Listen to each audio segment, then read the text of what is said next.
Eu quero refletir hoje que muitas pessoas às vezes não conquistam simplesmente porque não querem o que Deus deu para elas.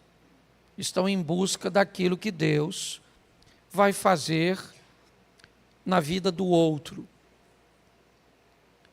E às vezes, quando olhamos a vida do outro, ela pode parecer isenta de problemas, isenta de dificuldade, um mar de rosas.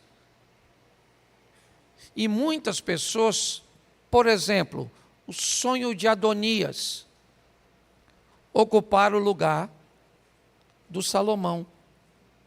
O sonho do Ramã era ocupar o lugar do Mardoqueu.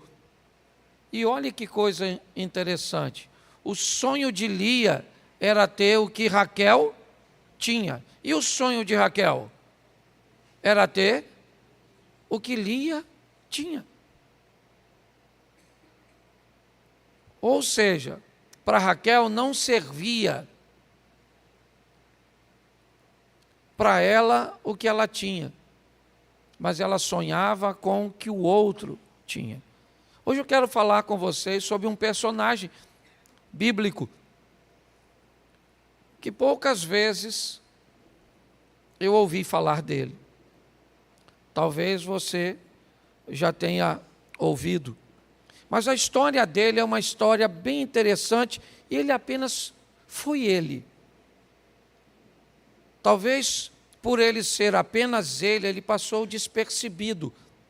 E algumas pessoas não conseguiram enxergar a grandeza desse indivíduo, porque ele foi apenas ele. Talvez você se acha pequeno ou acha que ser você não é muito legal. Talvez você tenha a inspiração de outra pessoa, e não tem nada de errado nisso. É importante você olhar e se inspirar em outras pessoas. Mas é importante também que você entenda que você precisa ser você mesmo e que há grandeza que talvez ninguém consiga enxergar. A história dele começa Gênesis 11, eu vou botar bastante texto, vou ler pouquinho, a mensagem é pequena, mas Gênesis 11, verso 26, diz assim: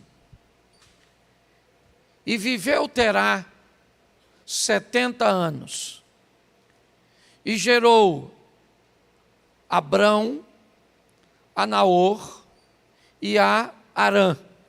Feche os seus olhos. Senhor, em nome de Jesus, continua falando conosco. Usa-me como um canal de bênção nesta hora, para esclarecer caminhos, para elucidar destinos. Fala conosco nessa noite, em nome de Jesus. Você pode dizer amém? Isso. O pai desse indivíduo é o filho mais novo de Terá. Pela ordem de escrita, até o verso de número 25 de Gênesis 11, nós vamos ver a descrição de que as pessoas que são mencionadas tinham filhos e filhas. Mas quando chega em Terá, isso se interrompe. E o nome dos 3 filhos dele vai ser narrado. O dos outros anteriores narra apenas o primogênito.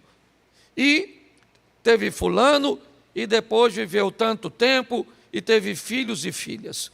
Mas quando chega em Terá, a história vai mudar. Vai dizer que Terá teve 3 filhos, o mais velho Abraão, depois o Naor e depois o Harã. O moço aqui mencionado, ele é o filho mais novo de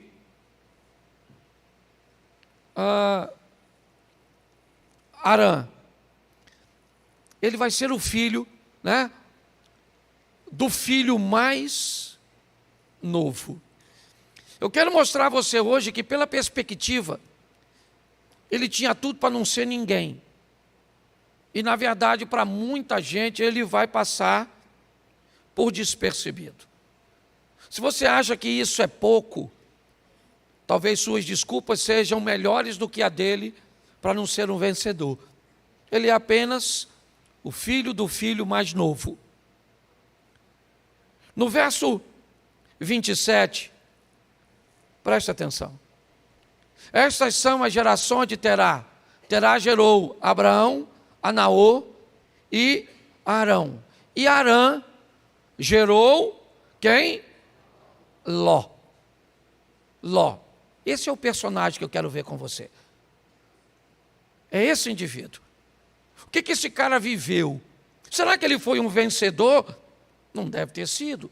Ele não foi Davi, ele não foi Noé, ele não foi Salomão, ele não foi um profeta, ele não foi um rei, ele não foi um sacerdote, ele não teve notoriedade, ele não teve fama. Será que ele foi um vencedor? Será que eu consigo vencer não tendo o que outras pessoas conseguem ter? Eu consigo conviver com isso? Ele foi apenas ele, mas eu quero te mostrar onde esse cara chegou. E tinha tudo para não chegar. Provavelmente, verso 29.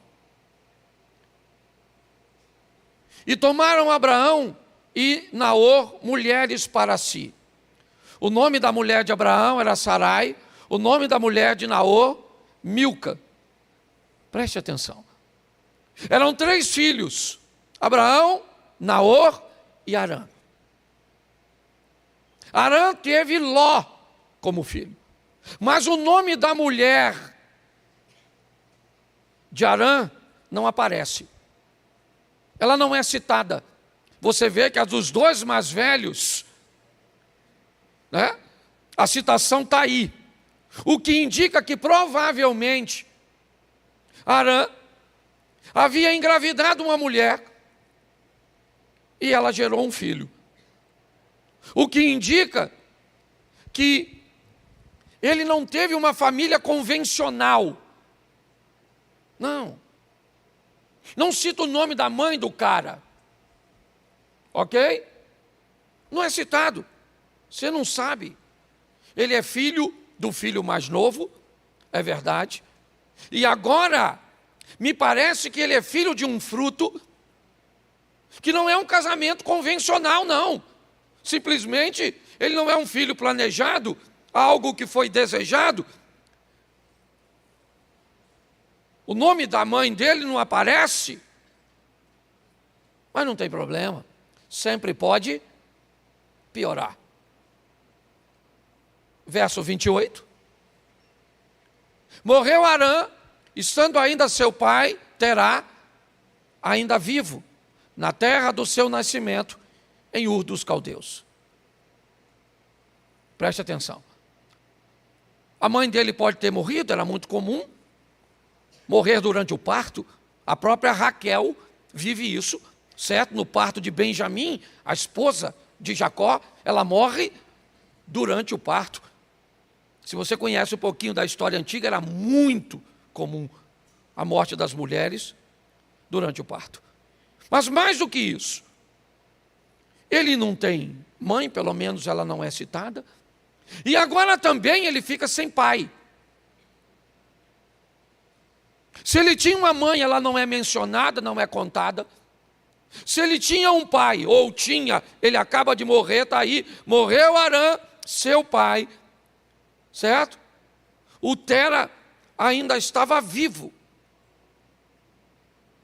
Quando Arã morre, e ele fica sem pai, ele fica sem mãe, mas a vida vai ter que dar um jeito. Verso 31. Tomou Tera Abraão, seu filho, e a Ló, filho de Arã, filho de seu filho. Bom, agora ele é adotado pelo avô. Isso. Com a morte de Arã, o avô então se vê responsável de adotar aquele rapaz que provavelmente não vai ter muito futuro. É muita tragédia para o indivíduo só. Se não bastasse ser filho do mais novo, não ter uma posição e hierarquia no clã, tão alta, tão sustentável. Apesar de ter uma mãe, ou ser um fruto de um relacionamento que não era dos melhores, dos mais convencionais, ele agora perde o pai, mas o avô, pelo menos alguém para fazer alguma coisa, certo? E ele adota o rapaz, certo? Capítulo 12, verso 5. Tomou Abraão a Sarai, sua mulher, e a Ló, filho do seu irmão. Agora o Terá morreu. O avô agora morre. Acabou. Agora o vovozinho não está mais lá. Então o tio mais velho, porque o mais novo, o do meio nem foi, Naor ficou, certo? Em Ur.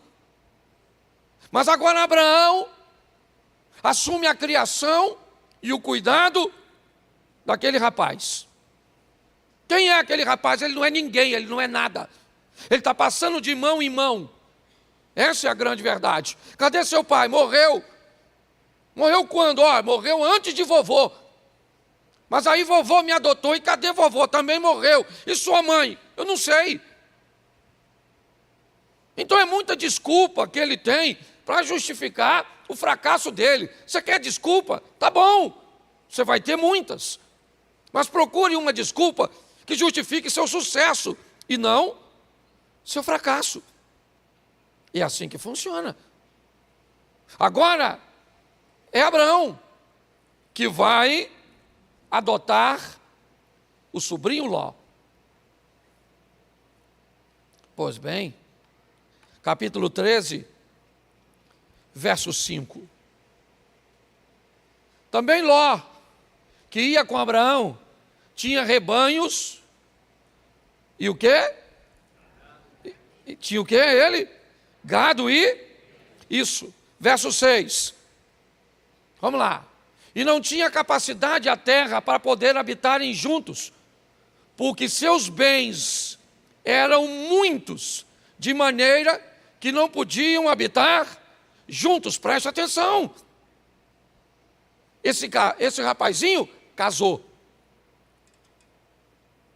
Esse rapazinho teve 2 filhas. Ele enriqueceu. Caminhando ao lado de seu tio, ele prospera, ele cresce, ele desenvolve. A vida não vai ser fácil para ele. Mas ele é alguém que está conseguindo vencer as etapas, indo adiante, buscando o quê? Buscando seu sucesso. Ele nunca vai ser Abraão. E ele não precisa ser Abraão. O que ele precisa é ser o Ló. E cumprir o chamado do Ló. Porque você só precisa ser você. Eu só preciso ser eu. Descobrir o que Deus tem para mim e viver. Ele agora está rico, casado, 2 filhas, próspero. Provavelmente suas dores agora já não são tantas. É verdade. Mas o capítulo 14, verso 12, diz o seguinte: também tomaram a Ló, que habitava em Sodoma, filho do irmão de Abraão, os seus bens, e foram-se. Bota o próximo, eu acho que é o 16, por favor. Não, só um minutinho. Não, somente aí por enquanto. Preste atenção. Isso. Deixa eu ficar no 13, não é isso? Não. 14 e 12, perdão. Bom, agora roubaram tudo dele. invadiram, né, naquela guerra dos 4 contra os 5 reis, invadiram e pegaram tudo de Ló, e se não bastasse, ainda levaram o cara cativo. As coisas estavam indo muito bem para ele. Estava casadinho com as suas filhas, certo? Com seus bens, estava rico. Mas agora ele foi assaltado. Sua casa foi invadida. Ele foi levado.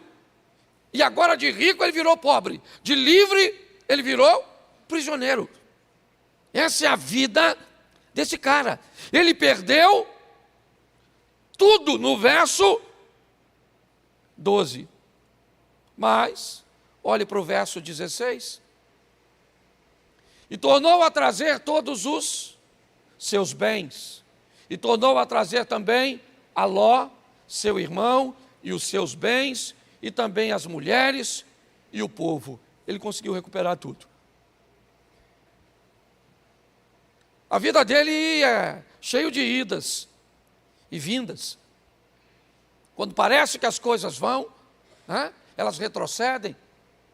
Mas agora, Abraão vai lá, certo, com seus confederados, e luta para libertar seu sobrinho, certo? Traz ele de volta, seus bens estão de volta, ele está de volta no cenário, é verdade.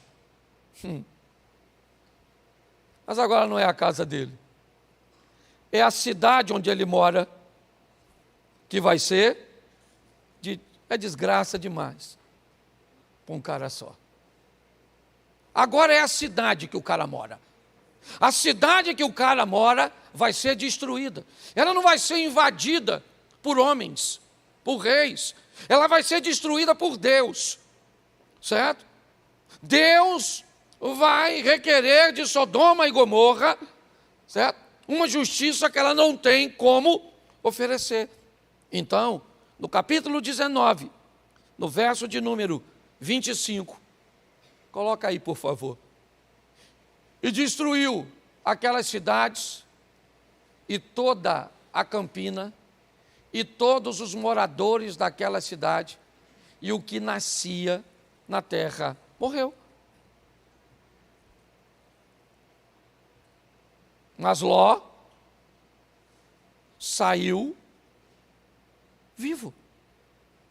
Ele não morreu.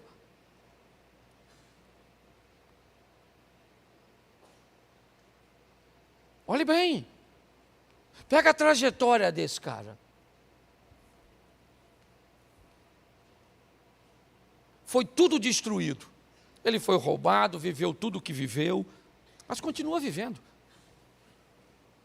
Se o que você enfrentou ou enfrenta não é forte o suficiente para te matar, prossiga. Prossiga, porque aquele que há de vir virá e não tardará. Você está entendendo? Reúna o restinho das forças que te sobrou. Mas vai embora. Continue lutando, porque é isso que esse cara está fazendo. Capítulo 19, verso 26. E a mulher de Ló olhou para trás. Preste atenção. Ele agora acaba de... Nós temos duas coisas nesse texto. Uma mulher aprisionada no passado e a viuvez. Provavelmente o que aquela mulher sente é a perda do que deixou para trás. Não deu tempo para levar nada. Eles atrasaram na saída, então não tiveram tempo para levar nada. Porque o anjo pegou na mão deles e saiu puxando. Ou seja, eles só levaram o que tinha no corpo. É assim que funciona. Agora o que nós vemos é esse cara fica viúvo, convivendo com uma mulher que, ao que tudo indica, aprisionada no passado. Verso 32. Só o finalzinho. Para que em vida conservemos a descendência de nosso pai. Enquanto a mulher está presa no passado, suas filhas estão preocupadas com o futuro. É isso. Esse é o cara. Problema de paternidade, problema de família, adoção, perdas, confusão, tá certo? Virou escravo um período da vida, sua casa e todos os seus bens foram destruídos, ficou viúvo, convivendo com a mulher aprisionada no passado, suas filhas, se você conhece o texto, sabe que elas embebedaram ele, certo? Para engravidar do pai, tão preocupadas com o futuro, que foi isso que elas fizeram. Olhar para a vida desse cara, provavelmente você não gostaria de ser ele. Se você olhar a vida dele, talvez ele não merecesse nem ser mencionado, se você não olhar para o final dessa história. Seja franco aqui, quantos de vocês aqui presentes já ouviram mensagens na igreja a respeito de Noé? Levante a mão. Davi, Salomão, o Pedro, o Paulo. Quantas ouviram de Ló? 1, 2, 3, 4. Ele não é um cara popular. Por quê? Porque ele era comum. E nós queremos puxar os heróis, os caras que aparecem, aqueles que têm notoriedade, que ganharam fama, que ganharam respeito, certo? Que são mencionados na maioria das vezes. E às vezes somos tão contaminados por isso que não queremos ser quem fomos chamados para ser, porque isso não nos interessa. Queremos o lugar, o posicionamento, onde sejamos vistos, pelo menos pelas pessoas. Para Deus, jamais vamos passar por despercebido. Mas esse cara, diante de tudo isso, problema com a esposa, problema com os filhos, problema com os pais, problema com o dinheiro, certo? Problema com os funcionários. Ele teve todos os problemas do mundo, que não dá para entender como esse cara vai fazer para terminar sua vida bem.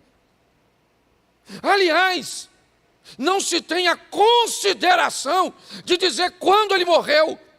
Todo mundo que você olhar antes, principalmente no verso 26, está lá dizendo, morreu com tantos anos, morreu com tantos anos, morreu com tantos anos. E eu escrevi um texto, pequenininho, uma frasezinha, como se eu fosse o Ló. E ele diz, não se preocupe com a minha morte. Ninguém sabe quando, nem onde. Mas observe o que eu deixei.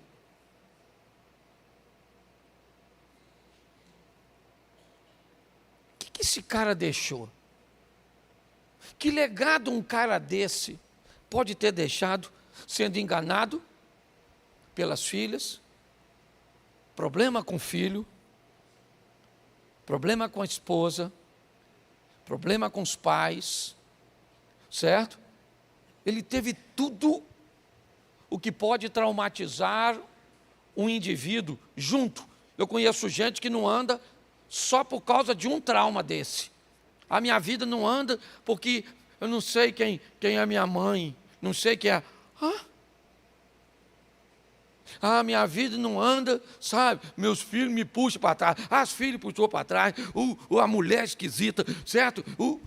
Pensa.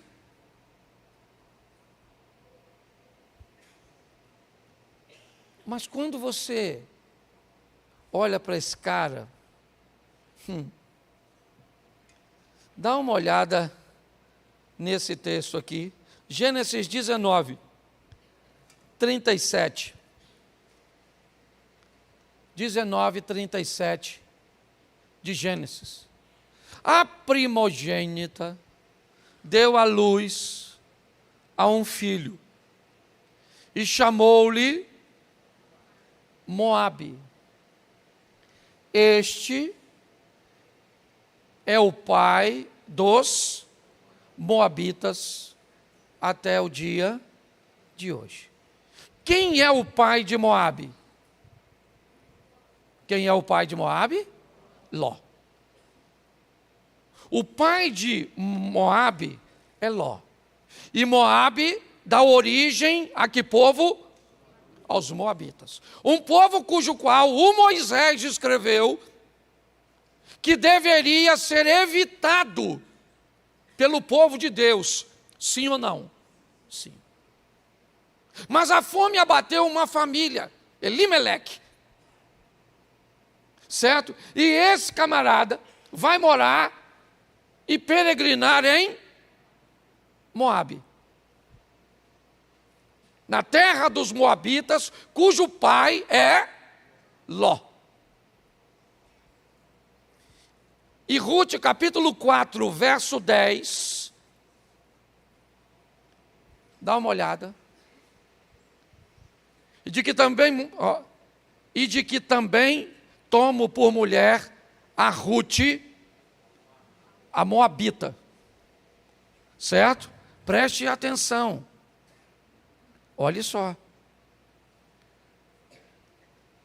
Alguém vai tomar uma moabita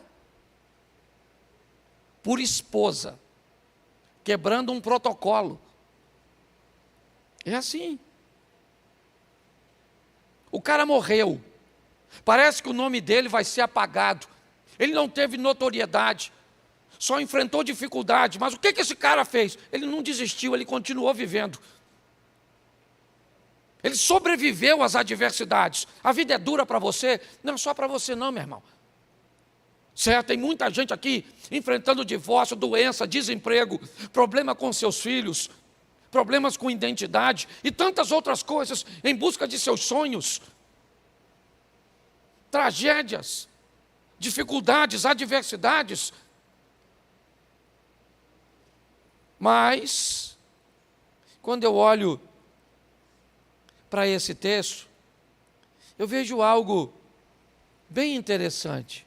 Mateus, capítulo 1, verso 5. Salmão gerou de Raabe a Boaz. Boaz gerou de Ruth a Obed. Obed gerou a... Vamos embora. Jessé gerou o rei Davi. Preste atenção. Esse texto está no Novo Testamento e narra nada mais, nada menos do que a genealogia de quem? De Jesus Cristo. E quem é que está lá na genealogia de Jesus? Uma mulher chamada Ruth, que era uma cujo pai, quem era? Não pai da Ruth, mas do povo. Quem era? Quem era? O Ló. O nome da família desse cara está na genealogia de Jesus. Você entende a grandeza desse moço anônimo, despercebido, que ninguém muitas vezes sabe quem é, que as pessoas não pregam sobre ele, que ele não tem a oportunidade, e nem por isso se achou menor, e nem por isso se entregou. Não! Se ele estivesse aqui hoje, sabe o que ele diria? Meu nome é Ló, com muito orgulho. Eu tenho orgulho de ter vencido tudo o que eu venci, de ter superado tudo o que eu superei, de ter força para ver todo mundo ter um pai e eu não, todo mundo ter uma mãe e eu não. Eu tenho orgulho de ter sobrevivido, a caminhar com gente que me puxava para trás, mas eu não parei. Até que recomeçar depois de ter perdas tão significativas. Mas eu prossegui. E a maioria das pessoas sequer vão lembrar de mim. Mas eu sei quem eu sou. Eu sou apenas eu. Apenas eu. E o que eu preciso é reconhecer isso. Minha palavra hoje é para motivar você a entender que não há lugar de notoriedade para todos. Que o tamanho dos outros não deve dimensionar o seu. Que o lugar dos outros não deve impressionar você. Que é importante que você descubra quem você é e ocupe o seu lugar. Faça o que precisa ser feito onde Deus te chamou para fazer. Vocês não têm noção da quantidade de pessoas que me dizem: pastor, você tem que abrir uma igreja em outro local. Se você abrir uma igreja em tal bairro, em tal lugar, vai ser assim, vai ser desse jeito, vai ser... Por quê? Porque fulano tem, vai ser sensacional, vai ser com o nome que... Não, eu não sou fulano, eu não nasci para ser fulano, eu nasci para ser apenas eu. É importante que você entenda isso. Olhar para a vida desse cara, para que você se espelhe nele. E aprenda a enfrentar suas adversidades, seus problemas, suas limitações, certo? E todas as tragédias e circunstâncias que vão estar na sua periferia, com um único propósito: fazer o seu coração azedar. Prossiga, caminhe em frente para ser apenas você, com muito orgulho. O orgulho de ser você. Um dos maiores exemplos disso se chama João Batista, o primo de Jesus. Max, seja franco. Se tu fosse o primo de Jesus, pensa, Alexandre.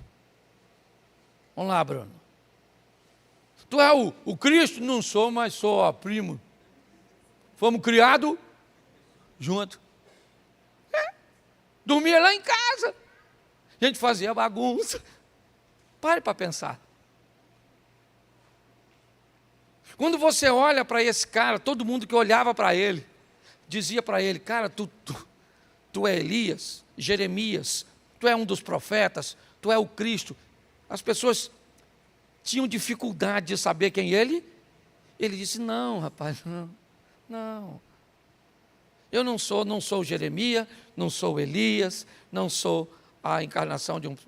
Eu sou apenas uma voz que clama no deserto. Cara, mas você é o cara. As pessoas saem de casa, multidões para te ouvir no deserto. Não, cara. Eu, certo, batizo vocês com água, mas depois de mim...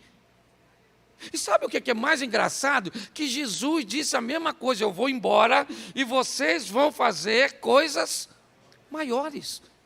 Sendo o quê? Maior que Jesus? Não! Sendo você. Ninguém ia ser maior que Jesus. Ninguém foi maior que João. O que João foi simplesmente ser o João. Jesus foi Jesus. Só isso. E por isso ele foi grande. Então procure e faça o que Deus chamou você para fazer. Essa é a grande beleza da caminhada. Se as pessoas vão notar, se elas vão reconhecer, se elas vão te ovacionar, não que o reconhecimento seja ruim, não, mas ele pode não vir.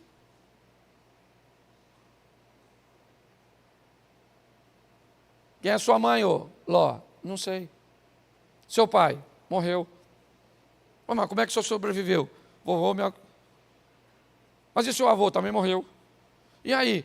Aí, meu tio me adotou. Mas e aí? Aí eu fui viver minha própria vida. E fiz uma escolha equivocada. Olhei as Campinas do Jordão e achei que lá estava o melhor lugar. E para lá fui eu. E o que aconteceu? Aí me roubaram. E levaram todos os meus bens. Mas aí eu recuperei tudo de volta. Fali, mas me recuperei. Mas e aí? Aí caiu fogo do céu na cidade onde eu morava. Matou todo mundo. Só sobrou eu e minhas 2 filhas, porque minha mulher, maluca, olhou para trás. Mas pelo menos sobrou as filhas. Mas pois é. Uma menina doida me encheram a cara de cachaça e se deitaram comigo. Pô, cara, que vida desgraçada é assim. Não, rapaz, mas posso te falar? Não tinha o controle de todas essas coisas. Eu não tinha. E como é que você fez para vencer? Eu só consegui sobreviver. Eu só venci porque eu sobrevivi.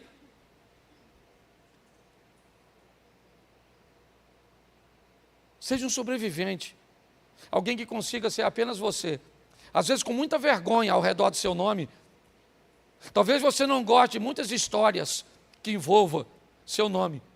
Porque você tem passado. E aí? Quem é que não tem? De alguns episódios do nosso passado, eu tenho certeza que você não tem nada para se vangloriar. Nada. Certo? Mas e aí? Ele foi ruim? Foi. Ele foi humilhante? Foi. Mas ele matou você? Então pronto. Então levanta a cabeça e vamos embora. Você está entendendo?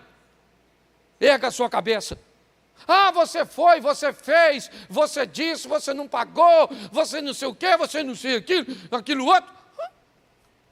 Está tudo no meu passado. E não me orgulho desse passado, não. Mas eu posso te dizer o seguinte, ele não foi ruim o suficiente para matar meu futuro. A misericórdia de Deus me alcançou. E esse é o Ló. Então, meu filho, minha filha, levanta a cabeça e vamos embora, porque o pau está quebrando. Certo? O bagulho está doido. E o que nós vamos fazer?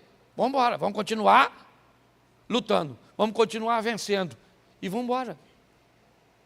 Ora, vivendo momentos agradáveis, ora desagradáveis. Talvez hoje você está enfrentando um divórcio.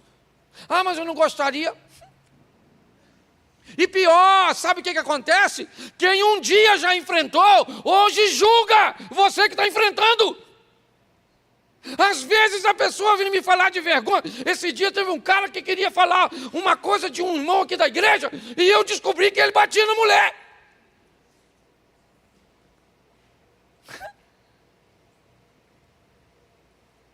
Eu olhei.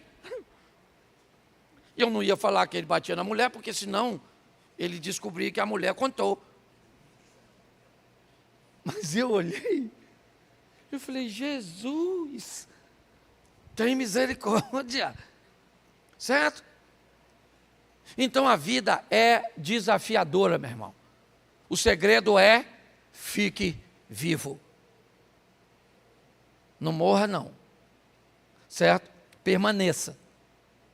Seja apenas você, com muito orgulho, e deixe alguma coisa para as próximas gerações.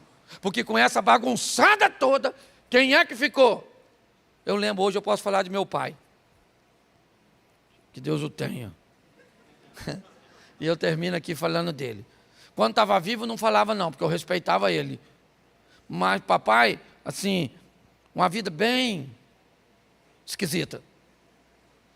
Certo? E ele engravidou minha mãe tinha 14 para 15. E ele me tomou da minha mãe, me deu para uma tia, que me deu para outra tia, que me deu para outra tia. Igual o Ló. Pensa, foi uma vida bem difícil. Difícil mesmo. Eu já contei isso aqui, eu era louco para ter um short, lembra? Adidas. Pô, mas minha tia não tinha condições. E aí eu fui na feira e vi. Porque quando você quer algo, você enxerga o que não está, o que não é. E aí eu olhei e tinha um short Adidas, azulzinho, clarinho, Geraldinho. Bonitinho, lisinho assim, Adidas. E eu voltei e pedi a minha tia, mas era assim hoje, assim, o short devia ser uns R$30. Pô, eu enchi a paciência da minha tia e do meu tio para me dar os 30. A feira, sabe onde era essa feira que é aqui, ó? Os mais antigos aqui em Xerém, era lá em frente à sua padaria lá, Reinaldo. Lá nos blocos. E fui eu para lá a pé. Morava ali na Praça da Mantiqueira. Menino, vi aquele short azulzinho. Mas eu comprei uma, pensa na felicidade que eu voltei. Caraca, eu falei, agora finalmente, eu vou poder usar um short de marca. 30 reais. É porque o pobre ele tem dessas coisas. É ou não é? Se alguém, se alguém falar que tem, você também quer ter. Menino, não fui para casa, tomei um banho e botei aquele short azulzinho. Mas Satanás, é Satanás, né? Quando minha prima me viu, ela começou a rir. E eu não sabia do que ela estava rindo. Que short é esse, Cláudio? E eu falei, agora vem um elogio. Ela falou, Cláudio, isso aí está escrito Adibas.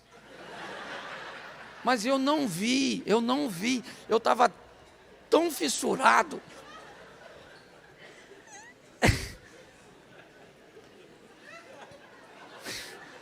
Era a mesma letra, só que invertida. É porque quando você quer muito, não precisa de muita coisa para te enganar. Às vezes o menino já mostrou que não é homem, mas a senhora está tão no sufoco que pegou meia boca mesmo. É ou não é verdade? Você só descobre depois.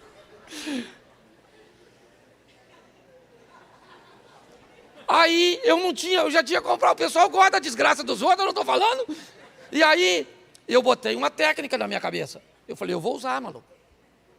E se alguém olhar muito, eu coço. Porque aí eu dificulto a visão. Menino, assim fiz eu. Minha tia lavou o short. Ó. Saiu 3 letras, irmão.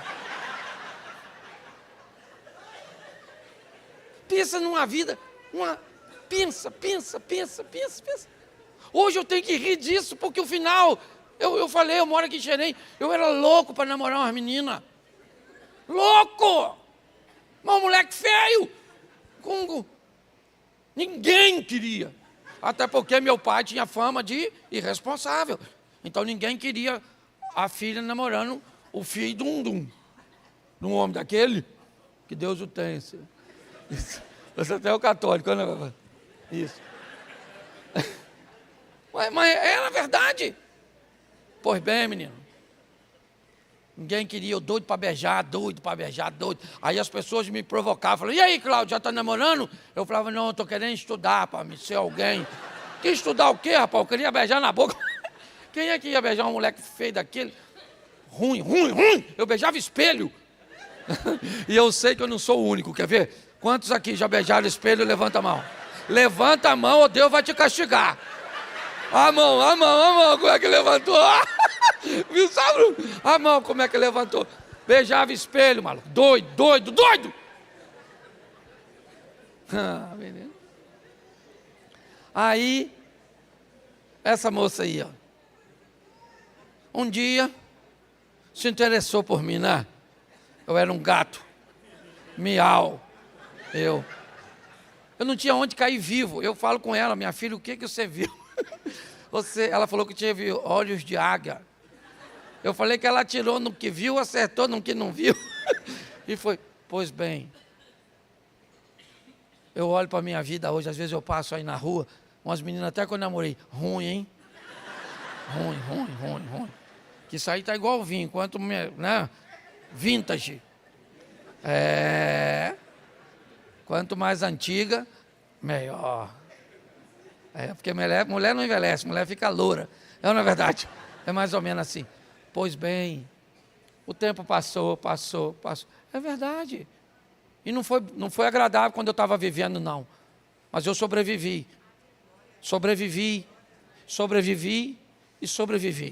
E você é um sobrevivente. Se orgulhe de ser você. Apenas eu. Certo? Diga assim, apenas eu. Isso. E eu tenho orgulho. Falei, eu tenho orgulho de ser eu. Isso aí. Ah, mas eu engordei. Emagrece. Ficou feia. Dá uma ajeitada na carcaça. Mulher é igual o submarino. Mulher funda, você encontra uma mulher, está acabadinha. Funda. Não disfarça. Não disfarça não, porque mulher é submarino. Elas vão para o fundo, mas quando você menos espera, elas sobem. Você encontra, caraca, maluco.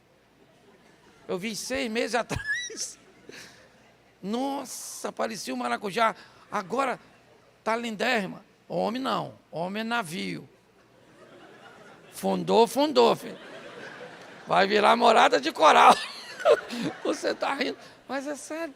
Então a vida prossegue. Então divirta-se enquanto é tempo. Porque desse jogo ninguém sai vivo. Essa é a verdade.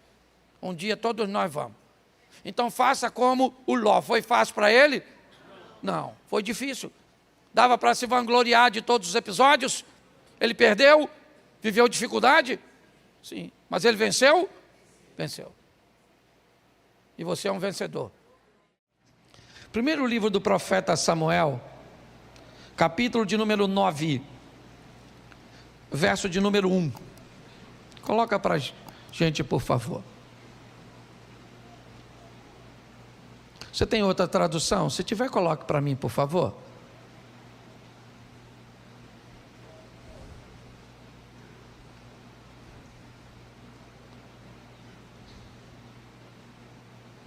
Eu vou ficar com a outra. Tradução bíblica é um negócio. Coloca a outra, isso, deixa essa aqui.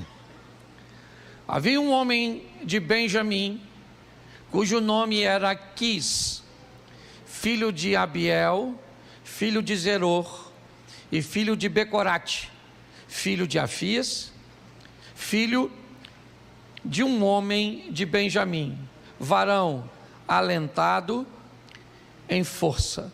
Feche os seus olhos. Senhor, em nome de Jesus, eis aqui a tua palavra. Continua falando conosco. É o que eu te peço nessa hora, pelo poder do nome de Jesus. Amém. Glória a Deus. Amém.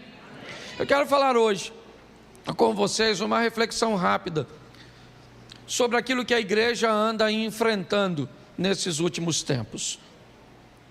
Os desafios que precisamos vencer para estarmos de pé, para conseguirmos sobreviver a essas astutas ciladas do diabo, como a Bíblia diz. Enfrentamos duas coisas hoje: ou o aumento da pressão, que tem feito fortes sucumbirem, ou o crescimento da fragilidade, que tem feito com que a pressão nem precisa ser tanta, para que as pessoas venham a desistir, venham a sucumbir. Eu não sei direito o que está acontecendo, ou talvez para alguns mais fortes, a pressão seja mais intensa, e para o mais frágil, qualquer coisa anda fazendo com que ele retroceda.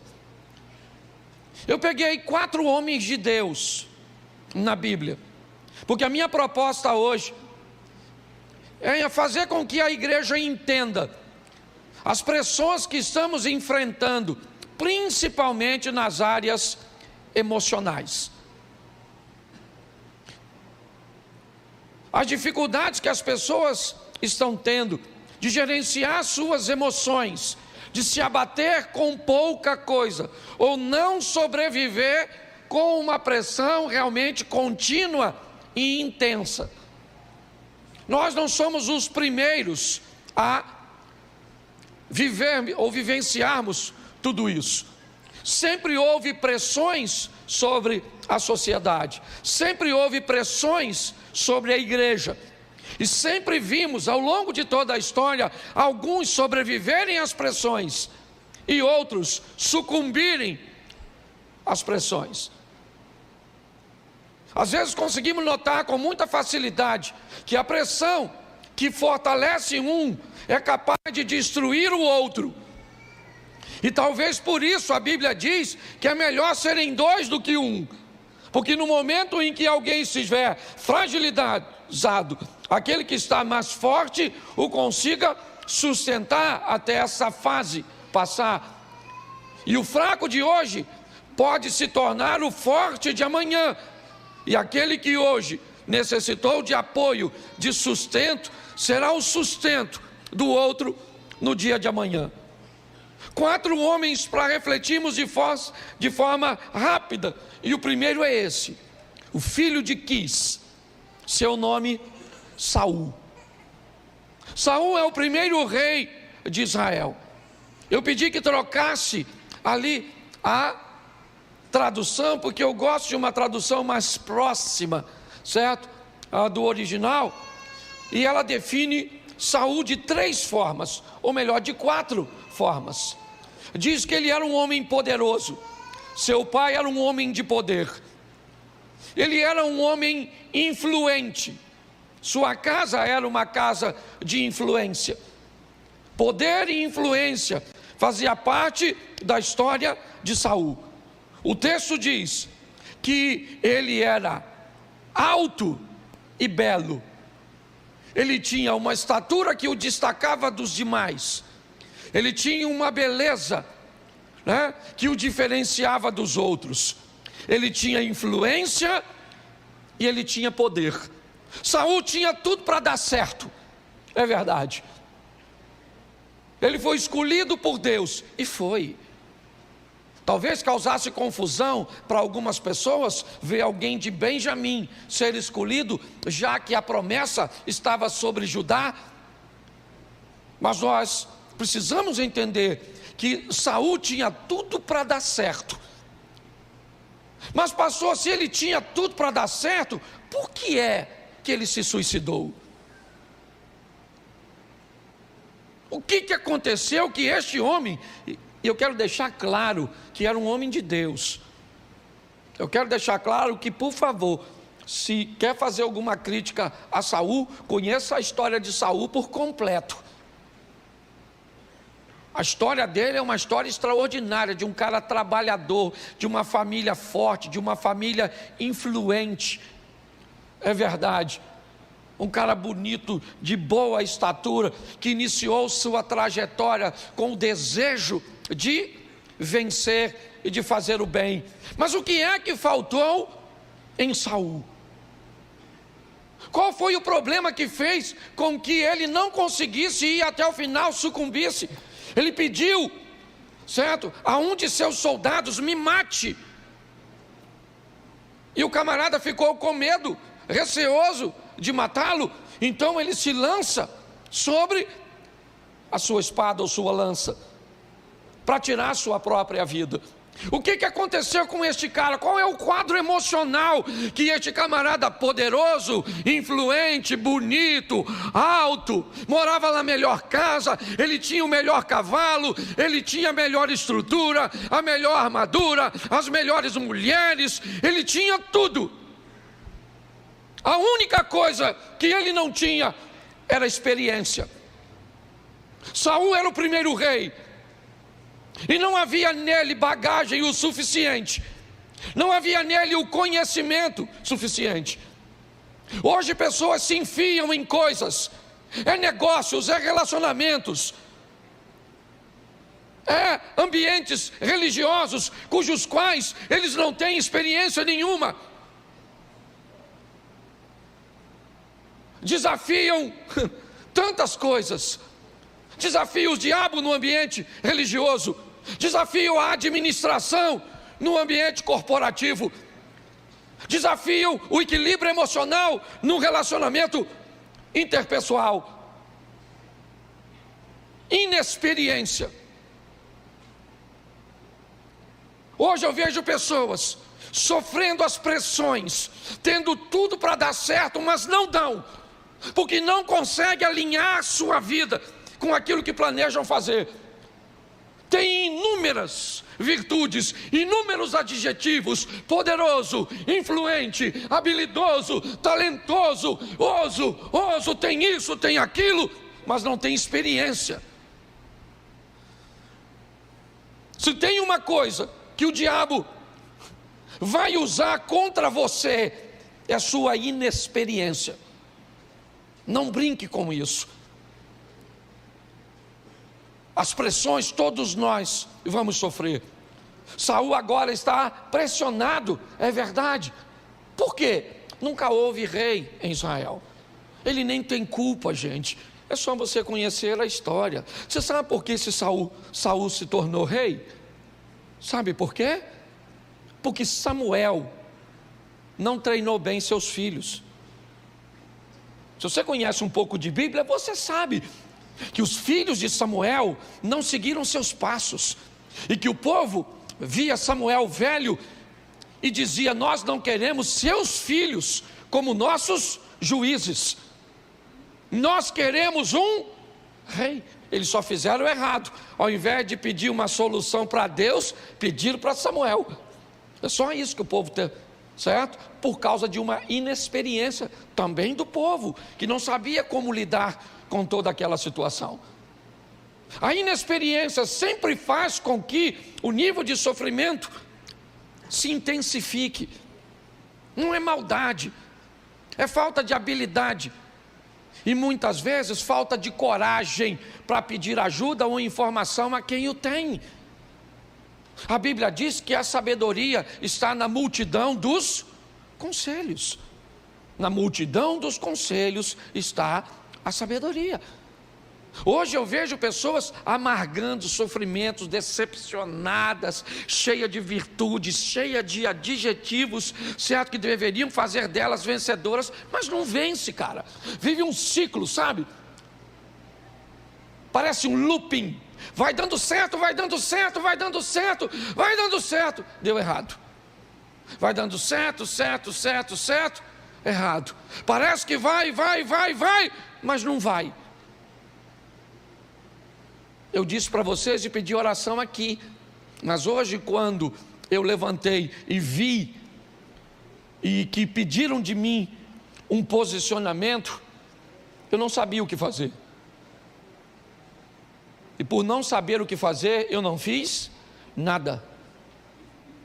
Amanhã, certo, eu vou estar acionando um grupo, vou falar para eles o que aconteceram e vou ouvir cada um deles, porque são pessoas com mais experiências do que eu. São ex-presidentes de uma instituição que hoje eu estou presidindo. Então, se eu não tenho experiência, eu escuto a experiência de quem tem. Posso até não fazer, mas escutar eu tenho que escutar.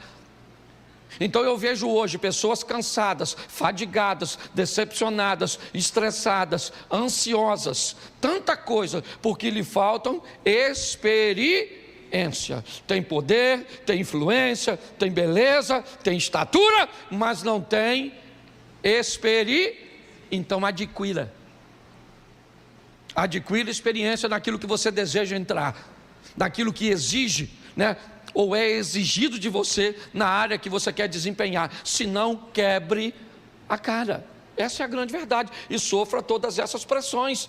Que hoje o que está acontecendo? É ansiedade, é síndrome do pânico, certo? É estresse, é pessoas com doenças psicossomáticas. Está aí, gente, está aí. A pessoa vive 10, 15 anos com um câncer, sem saber. Descobre um câncer e morre em 30 dias. O que é isso? A doença? Claro que não, é o estado mental. Está aqui Adriana, que é uma psicóloga. Então nós precisamos melhorar, ok? O nosso conhecimento a respeito daquilo que nós estamos enfrentando. Posso ouvir um amém?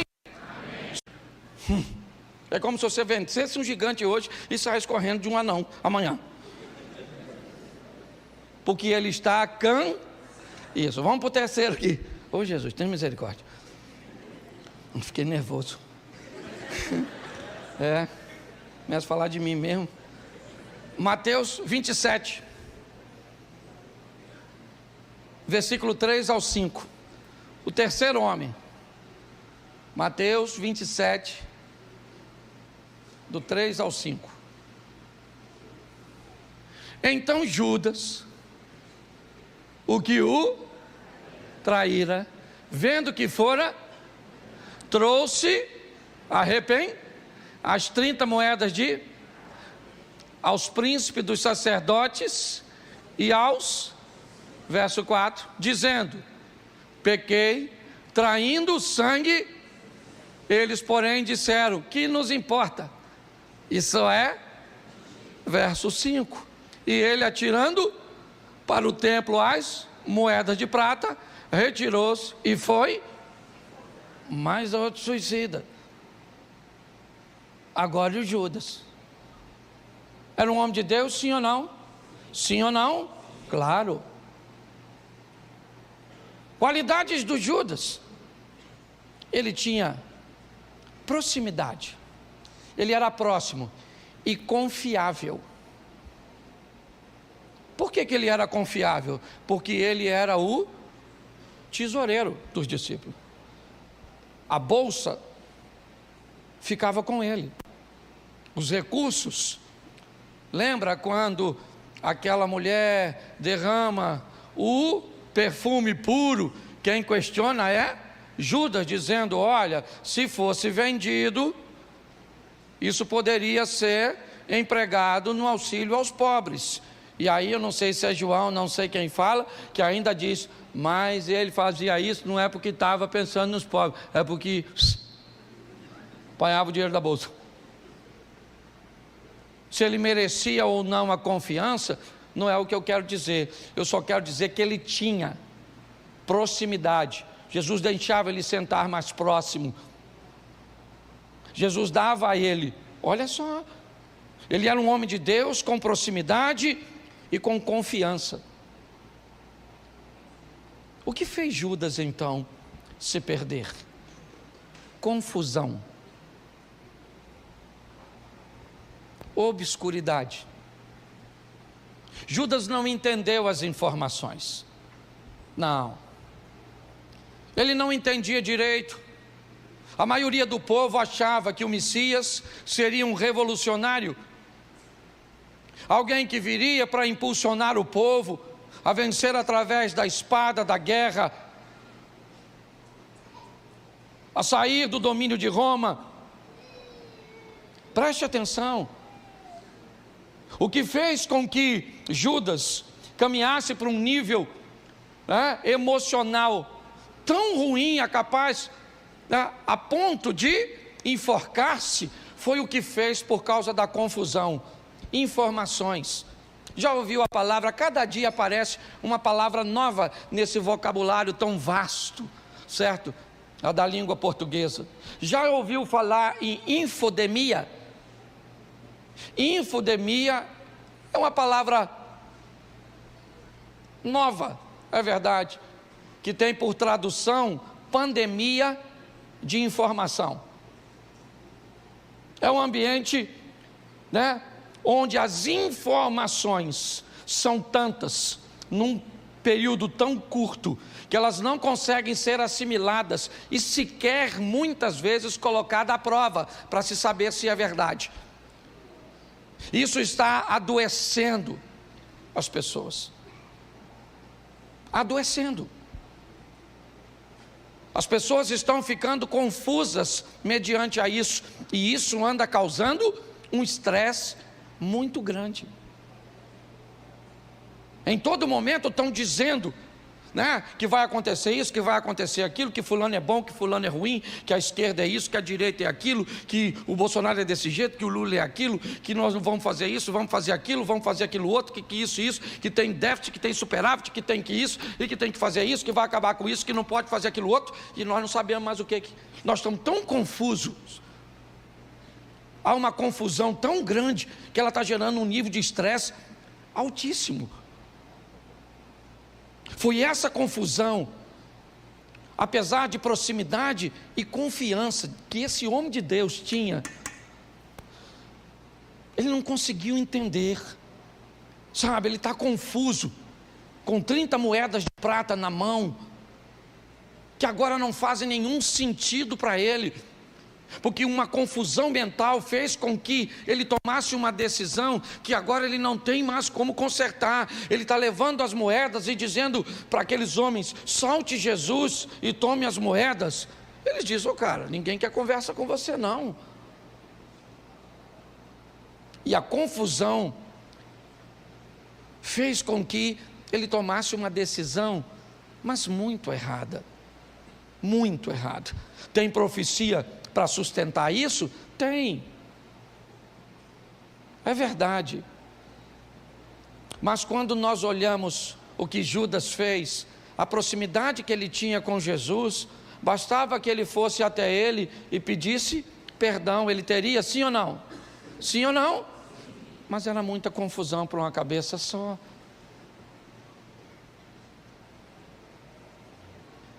O estresse das confusões é tão grande, mas tão grande. Eu vou falar uma coisa para vocês. Hoje, a grande maioria das ocorrências policiais colocam policiais resolvendo os problemas sociais e não criminais. Grande parte hoje da polícia, certo? É enviada para a ocorrência de violência doméstica, de briga entre vizinhos, de perturbação, certo? Com som alto e tantas outras coisas. Se esses indivíduos, se esses policiais não estivessem atendendo a essas confusões sociais, eles poderiam estar inibindo os problemas criminais.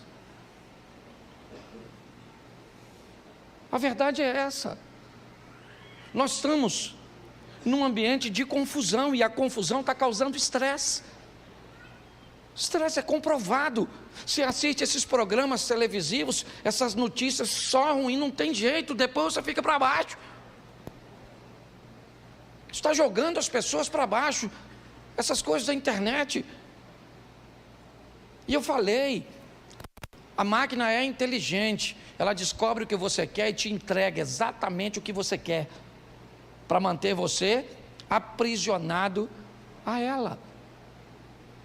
Confusão.